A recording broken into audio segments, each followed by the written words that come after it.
Hello everyone, welcome to my channel English grammar skill by Apcare. পুরো সময় জুড়ে আমি আছি আপনাদের সাথে মোহাম্মদ ওমর ফারুক খান। সো বন্ধুরা, আজ আমরা আলোচনা করছি বেসিক ইংলিশ গ্রামার নিয়ে। আজকের আমার আলোচ্য বিষয় হচ্ছে বেসিক ইংলিশ ক্লাস। আমরা অনেক ক্ষেত্রে বলি যে বেসিক ইংলিশটা শিখতে হবে, বেসিক ইংলিশ গ্রামার শিখতে হবে। আসলে বেসিক ইংলিশ গ্রামারটা কী, কতটুকু ইংলিশের গ্রামার পড়লে বা ইংরেজিতে কতটুকু গ্রামারের দক্ষতা নিজের ভিতর থাকলে আমরা বলতে পারি যে বেসিক ইংলিশের ধারণাটা আমার ভিতর আছে। আমরা যদি ইংলিশ স্পোকেনের ক্ষেত্রে যাই, তাহলে অনেক ক্ষেত্রে এটা বলতে শুনি যে হ্যাঁ, ইংলিশ স্পোকেন করতে গেলে আপনাকে বেসিক ইংলিশের ধারণা রাখতে হবে। আসলে বেসিক ইংলিশের ধারণাটা রাখতে গেলে আমার গ্রামারের কোথা থেকে শুরু করে কোথা পর্যন্ত পড়তে হবে, কোন পর্যন্ত ধারণা রাখতে হবে, দেন আমি বেসিক্যালি ইংরেজিতে কথা বলতে পারবো। আমার এক্সপেরিয়েন্স থেকে আমি বলতে পারি যে ইংরেজিতে কথা বলার ক্ষেত্রে দুটো বিষয় আছে, দুটো বিষয় আমরা মেনে চলতে পারি। ফার্স্ট, এক নম্বরটা চলে আসতেছে হচ্ছে ন্যাচারাল একটা প্রক্রিয়া। ন্যাচারাল প্রক্রিয়াটা আমি ইতিপূর্বেও বলেছিলাম। উদাহরণস্বরূপ, আপনি ইংরেজ কোনো কান্ট্রিতে গেলেন যাদের মাতৃভাষা মাদার টাংটাই হচ্ছে ইংরেজি, সেখানে একদম লোয়ার ক্লাস ভিক্ষুকও যদি হয়, সেটা যারা হচ্ছে কখনো প্রাতিষ্ঠানিক শিক্ষাই গ্রহণ করেনি, এমন মানুষের সঙ্গে যদি আপনার ঝগড়া লেগে যায়, আমরা ন্যাচারালি যেটা বাংলাদেশে বলি যে হর হামেশাই যেটা দেখি যে রিক্সা ভাড়া নিয়ে রিক্সাওয়ালার সাথে হর হামেশাই কিন্তু ঝগড়া বিবাদের একটা সৃষ্টি হচ্ছে। সেক্ষেত্রে হাতাহাতি মারামারি পর্যন্তও অনেক সময় হয়ে যায়। অনেক ক্ষেত্রে আজে বাজে কথাও বলা হয়ে থাকে। সেক্ষেত্রে এটাই যদি বাইরের দেশে হয়, সেক্ষেত্রে আমি যদি কাউকে ইংরেজিতে বকা দিয়ে দেই ইংরেজ কোনো কান্ট্রিতে, সে আমাকে ছেড়ে দেবে না। পারলে আমি যদি 10টা বকা দেই, সে 20টা দিয়ে আমাকে ব্যাকআপ দেবে। এটা কিভাবে? এটা হচ্ছে ন্যাচারাল প্রক্রিয়া। এটা একটা লং প্রসেস। সে জন্ম থেকে শুরু করে পর্যায়ক্রমে ধীরে ধীরে এই প্রক্রিয়াটার মধ্য দিয়ে এসেছে, শুনেছে, অবজার্ভ করেছে, বলার চেষ্টা করেছে, দেন কিন্তু হয়ে গেছে। এটা একটা ন্যাচারাল প্রক্রিয়া। সো আমরা যেখানে আমাদের মাতৃভাষা বাংলা, সেখানে বেসিক্যালি যদি আমরা বলি যে হচ্ছে ন্যাচারাল প্রক্রিয়া ইংরেজিটা শেখা, এ ধরনের পরিবেশ আমাদের ক্ষেত্রে নেই। কেন নেই? আমাদের আশেপাশে যারা অলওয়েজ কথা বলছে তারা আমাদের মাতৃভাষায় কথা বলছে, সেক্ষেত্রে ইংরেজিটা ওইভাবে ন্যাচারাল প্রক্রিয়ায় হবে না। সো আমরা এই টপিক্সটাকে বাদ দিয়ে দিলাম, চলে আসবো হচ্ছে সেকেন্ড টপিক্সটা। তাহলে ন্যাচারাল প্রক্রিয়ায় যখন হবে না, তখন আমি সেকেন্ড ওয়েটা কি আমার দিক থেকে আমি যেটা বলি যে সেটা হচ্ছে আমাকে বেসিক ইংরেজির ফার্স্ট ধারণাটা রাখতে হবে। আপনি যদি বেসিক ধারণাটাই না রাখেন, তাহলে আসলে পসিবল না। সো এই যে কথাটা চলে আসলো বেসিক ধারণা, তাহলে বেসিক ইংলিশ ক্লাস বা বেসিক ইংলিশ গ্রামারের কতটুকু বিষয়ে ধারণা রাখতে হবে, আমি সেই বিষয়টা নিয়ে আজ বিস্তারিত আলোচনা করব। সো গাইস, আমি আশা রাখছি আজকের ভিডিওটি অনেক ইম্পর্টেন্ট হতে যাচ্ছে আপনার জন্য। দ্যাট ইজ ওয়াই ভিডিওটি স্কিপ না করে শুরু থেকে শেষ পর্যন্ত দেখতে থাকুন। সো বেসিক ইংলিশ গ্রামারের যে বিষয়টা, সেটা হচ্ছে আমরা ফার্স্ট কিছু টপিকস পেয়ে যাচ্ছি। আমার মতে আমি যেভাবে বিশ্লেষণ করতে পারি বা আমার অভিজ্ঞতা থেকে আমার যতটুকু মনে হয় যে এই বিষয়গুলোর উপর ধারণা রাখলেই কিন্তু আমরা ইংরেজিতে ভালো কিছু করতে পারি বা ইংলিশ স্পোকেনে ভালোভাবে কথা বলতে পারি। সো ফার্স্ট আমরা পেয়ে যাচ্ছি হচ্ছে সেন্টেন্স। সেন্টেন্সটা সম্পর্কে আপনার ধারণা রাখতে হবে, কারণ এমন কোনো ইংরেজির জায়গা নেই যেখানে সেন্টেন্সের ব্যবহারটা আসবে না। সেটা এখন কথা হচ্ছে সেন্টেন্সটা কী কী সেন্টেন্স হচ্ছে assertive, interrogative, imperative, optative, exclamatory. এখন আপনার বিষয়, আপনার কোশ্চেন থাকতে পারে, হ্যাঁ এটা তো আমি জানি বা এই বিষয়গুলো সম্পর্কে তো আমার ধারণা আছেই, তাহলে এগুলো আবার নতুন করে পড়ার কি আছে? হ্যাঁ, নতুন করে আমি বারবারই একটা কথা বলে এসেছি যে ইংরেজির প্রতিটা পার্ট একটার সাথে আরেকটা রিলেটেড। একটির আপনার প্রবলেম হলে আরেকটিতে গিয়েও তার প্রভাব ডেফিনেটলি পড়বে। আমরা যেমন বলি যে হচ্ছে ইকোলজিক্যাল ব্যালেন্স, একটা হচ্ছে পরিবেশগত ভারসাম্য। এই পরিবেশগত ভারসাম্যর একটা অংশের যদি কোনো কারণে পরিবর্তন হয়ে যায়, তার প্রভাবটা কিন্তু অপর পাশেও পড়ে। সো ইংরেজিটাও ঠিক তেমন। একটি অংশে আপনার কোনো প্রকার ঝামেলা থাকলে আপনি আদার পার্টে যখন যাচ্ছেন, সেখানে ওই বিষয়টা যখন চলে আসছে, তখন আপনি কিন্তু ওই অংশটাতেও ঝামেলায় পড়ে যাচ্ছেন বা ওই অংশটাতেও আপনার প্রবলেম ক্রিয়েট হয়ে যাচ্ছে। সো আমাদের এই বিষয়গুলো সম্পর্কে জ্ঞান যথাযথভাবে রাখতে হবে। সো ফার্স্ট আমরা পেয়ে যাচ্ছি অ্যাসার্টিভ সেন্টেন্স। অ্যাসার্টিভ সেন্টেন্স কি? উক্তিমূলক, বর্ণনামূলক। যে সেন্টেন্স দ্বারা বক্তার বক্তব্যটা উক্তিমূলকভাবে, বর্ণনামূলকভাবে, বিবৃতিমূলকভাবে প্রকাশ পাচ্ছে, সেটাকেই কিন্তু আমরা বলতে পারি হচ্ছে অ্যাসার্টিভ সেন্টেন্স। ইন্টারোগেটিভ, প্রশ্ন করার ক্ষেত্রে আমি কেন বললাম যে এটা হচ্ছে ইংলিশ স্পোকেনের ক্ষেত্রে আপনার হচ্ছে সেন্টেন্স জানার প্রয়োজন আছে। আপনি যখন কারোর সঙ্গে কনভারসেশন করছেন, কথা বলা শুরু করেছেন, আপনাকে ডেফিনেটলি কিন্তু কোশ্চেন করতে হবে, দেন তার আনসার দিতে হবে। কোশ্চেন করতে হবে, দেন আনসার দিতে হবে। হয়তোবা আপনাকে অপরপক্ষ কোশ্চেন করছে, আপনি আনসার দিচ্ছেন, আপনি আবার কোশ্চেন করছেন, দেন সে তার অ্যান্সার দিয়ে দিচ্ছে। সো ইন্টারোগেটিভ সেন্টেন্স জানা অবশ্যই জরুরি। ইন্টারোগেটিভ সেন্টেন্স অর্থই হচ্ছে প্রশ্নবোধক। যে সেন্টেন্স দ্বারা কোনো প্রশ্ন জিজ্ঞেস করা বোঝায়, সেটাকেই কিন্তু আমরা ইন্টারোগেটিভ সেন্টেন্স বলি। সো ইন্টারোগেটিভ সেন্টেন্স সম্পর্কে জানা অত্যন্ত গুরুত্বপূর্ণ। ইম্পারেটিভ অর্থ কী? আদেশ, অনুরোধ, উপদেশ। আমরা কথা বলার ক্ষেত্রে আদেশ, অনুরোধ, উপদেশ এই বিষয়গুলোকে কিন্তু হামেশাই আমাদেরকে করতে হয়। আমি কাউকে বললাম যে এখনই যাও, কাজটি করে এসো, এটা অনুরোধের অন্তর্ভুক্ত হতে পারে অথবা আদেশের অন্তর্ভুক্ত হতে পারে। এখানে অনেক ক্ষেত্রে আমরা বলতে পারি এটা কথার কণ্ঠস্বরের উপর নির্ভর করে, আমি কোনটা আদেশ বলছি, কোনটা হচ্ছে অনুরোধ বলছি, কোনটা উপদেশ বলছি, এই বিষয়গুলো। যেমন আমি যদি বলি ওপেন দ্য ডোর, দরজাটি খোলো, সো এখানে এটা আদেশের অন্তর্ভুক্ত হতে পারে, সেটা আমার লেভেল, গলার যে একটা ভয়েস লেভেল আছে সেটার উপর বেস করে। সো এই ধরনের বিষয়গুলো কিন্তু হরহামেশা আমাদের কী করতে হচ্ছে, ইউজ করতে হচ্ছে, ব্যবহার করতেই হচ্ছে। এই যে বিষয়গুলো, এগুলো কিন্তু হচ্ছে সেন্টেন্সের অন্তর্ভুক্ত, ইম্পারেটিভ সেন্টেন্সের অন্তর্ভুক্ত। চলে গেলাম হচ্ছে আমরা অপটেটিভ সেন্টেন্সে। অপটেটিভ সেন্টেন্সটা কাকে বলে? অপটেটিভ সেন্টেন্স অর্থ হচ্ছে মনের ইচ্ছা বা প্রার্থনা। আমি প্রার্থনা করছি তুমি দীর্ঘজীবী হও, আমি প্রার্থনা করছি তোমার প্যারেন্টস যে দীর্ঘজীবী হোক, আমি প্রার্থনা করছি তোমার মা দীর্ঘজীবী হোক। এই যে এই বিষয়গুলো, এগুলো কিন্তু সেন্টেন্সের অন্তর্ভুক্ত। চলে গেলাম এক্সক্লামেটরি, আমি আশ্চর্যমূলক কিছু বলছি, wow, what a beautiful bird it is, অথবা what a flower it is. আমি এই যে বিষয়গুলো মানে আশ্চর্যের সাথে বলছি যে কি সুন্দর একটি পাখি, কি সুন্দর একটি কি বলে সিনারি, এই ধরনের বিষয়গুলোর ক্ষেত্রে কিন্তু আমার সেন্টেন্স জানা অত্যন্ত জরুরি। দেন আমরা চলে যাচ্ছি পার্টস অফ স্পিচে। পার্টস অফ স্পিচ যখন আমরা করছি, তখন আমরা কিন্তু পেয়ে যাচ্ছি পার্টস অফ স্পিচ কাকে বলে। বাক্যের প্রতিটা অংশকেই পার্টস অফ স্পিচ বলছে। পার্টস অফ স্পিচ কত প্রকার? 8 প্রকার, সবাই জানি। Noun, pronoun, adjective, verb, adverb, preposition, conjunction, interjection, এই ধরনের যে বিষয়গুলো, এগুলো কিন্তু সবারই জানা আছে। এখন কথা হচ্ছে তারপরেও বেসিক কী শিখতে হবে আমাকে। হ্যাঁ, জানা আর প্রপার জানার ভিতরে কিন্তু পার্থক্য আছে। আমি নর্মালি জানি, আর সেটা নিয়ে যখন ইউজ করছি, ওই বিষয়টাকে কোনো একটা ফাংশনাল পর্যায়ে ইউজ করছি, কোনো একটা জায়গায় ইউজ করছি, সেখানে প্রপার ইউজ করতে পারছি কিনা, প্রপারভাবে সেটাকে ডিসক্রাইব করতে পারছি কিনা, সেই বিষয়গুলো কিন্তু মাথায় রাখা জরুরি।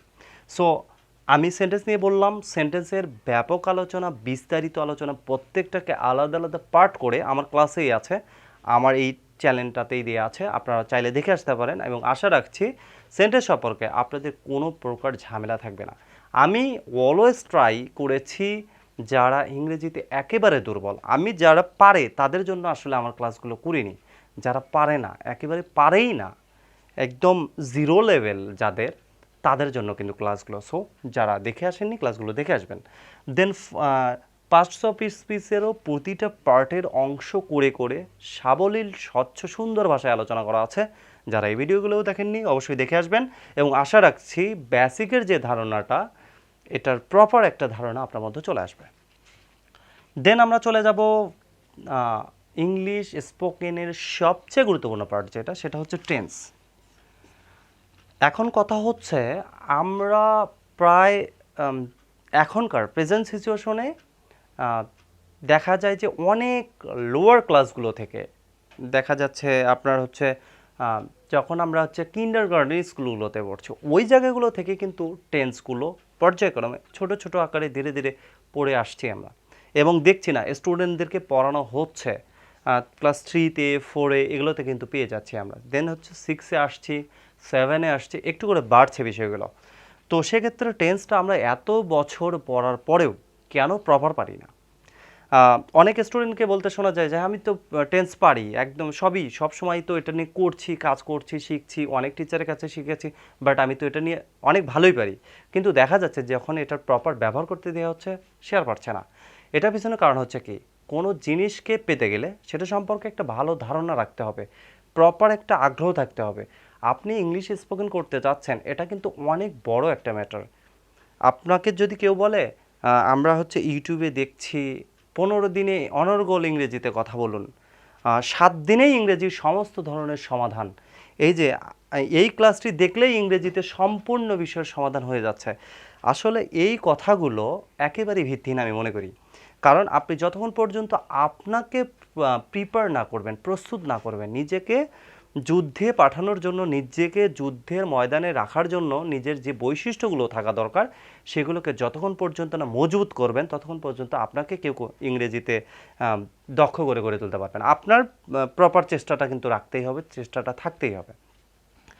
এক্ষেত্রে আমরা যেটা বলতে পারি সেটা হচ্ছে প্রপার চেষ্টাটা কি, আমি কিভাবে এটাকে ইমপ্রুভ করতে পারি।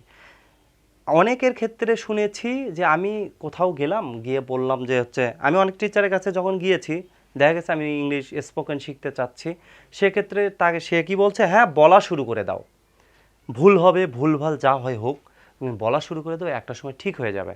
হ্যাঁ, এই কথাটার সাথে আমি সহমত, বলতে হবে। ফার্স্ট আপনাকে লজ্জাটাকে ত্যাগ করতে হবে।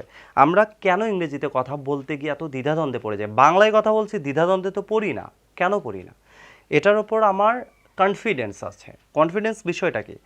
কনফিডেন্স বিষয়টা হচ্ছে আপনি একটা কিছু করছেন, সেটার ওপর আপনার দৃঢ় বিশ্বাস আছে যে আমি যেটা করছি সেটা ভুল হচ্ছে না। ইংরেজির ক্ষেত্রে এই কনফিডেন্সটা আমাদের নেই। আমি যখন একটা কথা বলতে চাচ্ছি, কারোর সাথে কনভারসেশন শুরু করতে চাচ্ছি, আমার মনে হচ্ছে আমি লজ্জা কোথায় পাচ্ছি, আমার মনে হচ্ছে যদি ভুল বলে ফেলি তাহলে তো সে মানে হাসবে, সে তো এটা নিয়ে উপহাস করবে। এখন কথা হচ্ছে আপনার ভিতর যদি কনফিডেন্স থাকে, আপনি যদি কনফিডেন্টলি যদি বলতে পারেন কথাগুলো, তাহলে তো আপনার সমস্যা নেই। সেক্ষেত্রে আগে নিজের ভিতর কনফিডেন্সটা ক্রিয়েট করতে হবে, তৈরি করতে হবে। সো এই জায়গাটাকে আপনাকে বিষয় নজরে রাখতে হবে। এটা করার জন্য কি করতে হবে? এটা করার জন্যই বেসিক বিষয়গুলো জানতে হবে।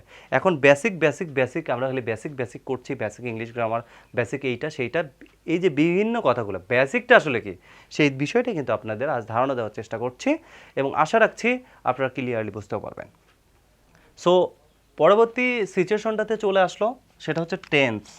টেন্স আমরা জানি, টেন্সের ব্যবহার বিধিটা কিন্তু প্রপার জানি না। কোথায় প্রেজেন্ট টেন্সে আমি কথা বলছি, কোথায় পাস্ট টেন্সে কথা বলছি, কোথায় ফিউচার টেন্সে কথা বলছি। কথা বলার সময় তো এই তিনটা কালই চলে আসবে, হয় প্রেজেন্ট আসবে, নয় পাস্ট আসবে, নাহলে ফিউচার আসবে।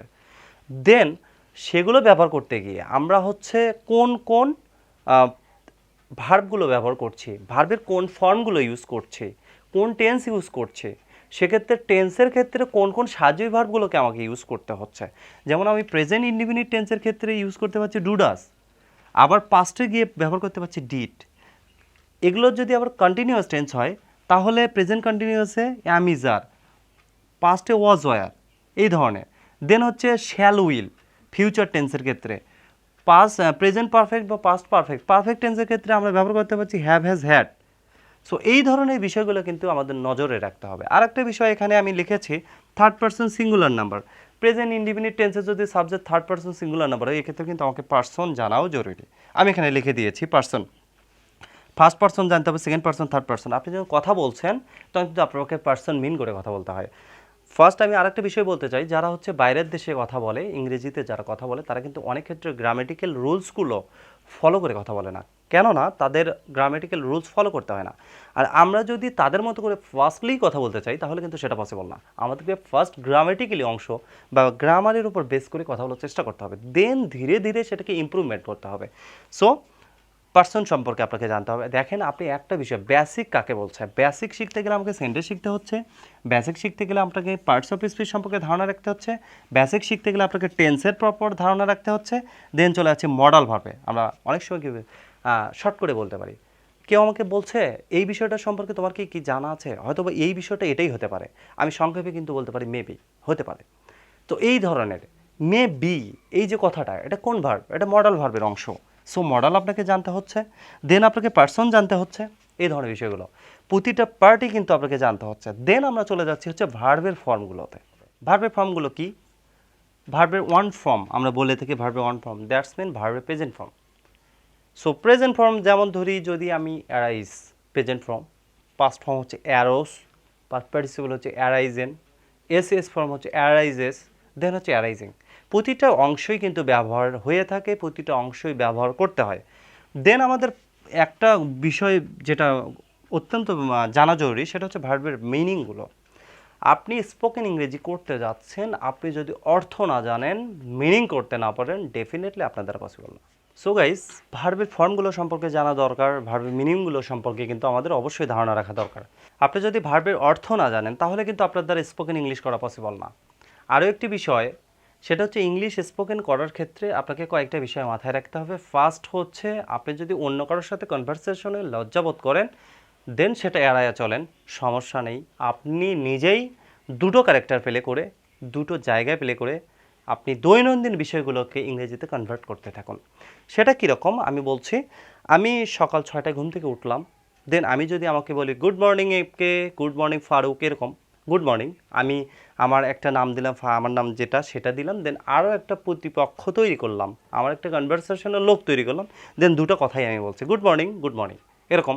দেন হচ্ছে আমি প্রতিটা মানুষের লাইফের প্রতিদিনের চলাচল কিন্তু আলাদা আলাদা ধরনের। দেখা যাচ্ছে একজন যদি স্টুডেন্ট হয়, সে প্রতিদিন সকালবেলা উঠে কী করবে, দেন হচ্ছে উঠবে, ফ্রেশ ট্রেশ হবে, হয়ে পড়তে বসবে।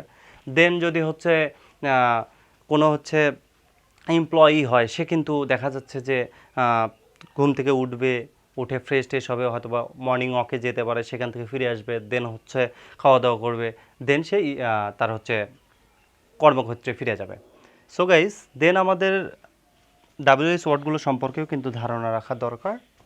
তো এটা ছিল হচ্ছে পুরো বিষয়টা। আপনাকে ইংলিশ স্পোকেনে পারতে গেলে আপনাকে দৈনন্দিন দিনের, প্রতিদিনের যে কাজগুলো আপনি করছেন, ঘুম থেকে উঠছেন, দেন হচ্ছে ফ্রেশ হচ্ছেন, পরিবারের লোকজনের সাথে কথা বলছেন, দেন হচ্ছে আপনার হচ্ছে কর্মক্ষেত্রে যাচ্ছেন বা স্কুল কলেজে যাচ্ছেন, সেখানে সহপাঠীদের সাথে বা কলিগদের সাথে যে হচ্ছে কনভারসেশনটা করছেন, সেটা প্রতিদিন একটা নোট করতে থাকুন।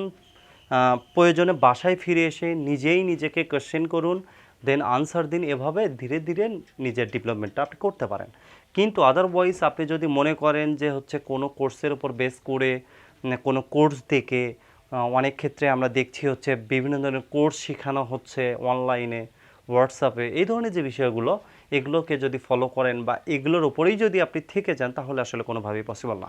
সো গাইস, এটা ছিল হচ্ছে আমি এটা চেষ্টা করেছিলাম প্রতিটা স্টুডেন্টের ক্ষেত্রে যেটা প্রবলেম ক্রিয়েট করতে হয়। অনেককেই বলা হয় বেসিক ধারণা রাখতে হবে, বেসিক ইংরেজি সম্পর্কে ধারণা রাখতে হবে। তাহলে আসলে বেসিকটা কি, আমার অভিজ্ঞতা থেকে আমি আপনাদেরকে বেসিকটা বিষয় সম্পর্কে ধারণা দেওয়ার চেষ্টা করেছি। আশা রাখছি আপনারা বুঝতেও পেরেছেন।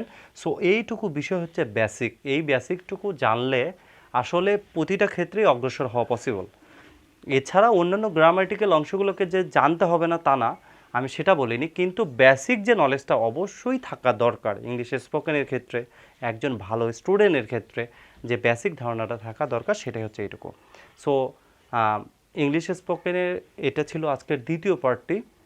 আমরা ইতিমধ্যে কিন্তু আমার ফার্স্ট পার্ট একটা ক্লাস শেষ দিয়ে এসেছি, এবং আমি বলেছিলাম যে 30 দিনে 30টা ক্লাস দেবো এবং ফাইনালি আপনাদেরকে ইনশাল্লাহ দক্ষ করে তুলবো ক্লাসে। সো আজকে আমি বেসিকটা সম্পর্কে ধারণা দিলাম। দেখা হবে পরের ক্লাসে। ইংলিশ স্পোকেন সিরিজের আজকে দ্বিতীয় ক্লাসটি ছিল। পরের ক্লাসে অবশ্যই দেখা হবে আপনাদের সাথে। আর চলে যাওয়ার আগে আপনাদেরকে বলতে চাই, আপনি যদি আমার চ্যানেলটিতে নতুন হয়ে থাকেন, তবে চ্যানেলটি সাবস্ক্রাইব করে পাশে থাকবেন, এবং আমার বক্তব্য, আমার কথা বলা, আমার প্রেজেন্টেশন যদি আপনার ভালো লাগে, তবে অবশ্যই লাইক দেবেন এবং কমেন্ট করে আপনার মূল্যবান মতামত জানাবেন, এবং পাশে থাকা বেল বাটনটি প্রেস করে দেবেন আমার পরবর্তী ভিডিওর নোটিফিকেশন আপনার কাছে সবার আগে পৌঁছানোর জন্য। আজকের মতো চলে যাচ্ছি, দেখা হবে পরের কোনো ক্লাসে ইংলিশ কোনো অংশের সাথে, ইংলিশ কোনো গ্রামার অংশের সাথে। সে পর্যন্ত সবাই ভালো থাকবেন, সুস্থ থাকবেন। আল্লাহ হাফেজ।